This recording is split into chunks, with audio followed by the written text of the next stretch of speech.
Saya masih teringat bagaimana saya punya Abah Habib Hasan Baharun rahimallahu rahmatullah, beliau berkata, beruntung para wali santri yang memasukkan anak-anaknya ke dalam pondok-pondok pesantren, madrasah-madrasah diniyah.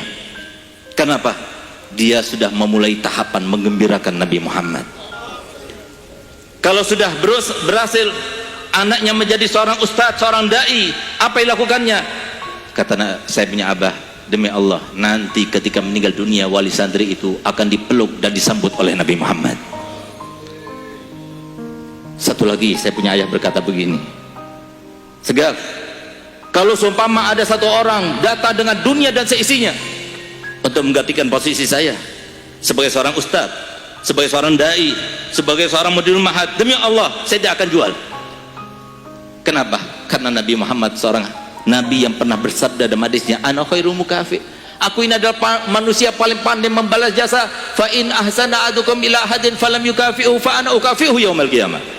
Seandainya ada di antara kalian yang berbuat baik kepada orang lain, lalu dia tidak mendapatkan balasan daripada orang tersebut, jangan khawatir, aku yang membalasnya untuk kalian. Apalagi Abi lakukan ini semuanya untuk Nabi Muhammad, memberikan petunjuk kepada umatnya Nabi Muhammad.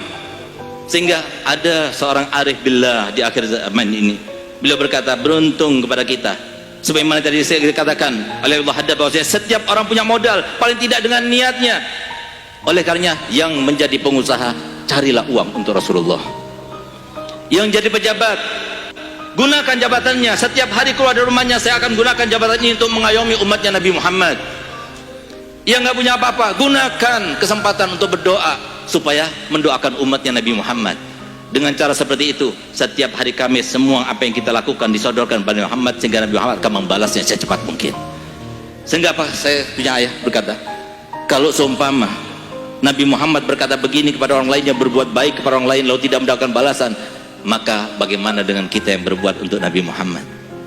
Paling sedikit yang didapatkan oleh para ulama, para asatidzah, para donatur-donatur yang menanggung, yang membantu para pesantren-pesantren dan majelis-majelis taklim, madrasah-madrasah diniyah, paling sedikit ketika mereka meninggal dunia Rasulullah hadir bersama mereka.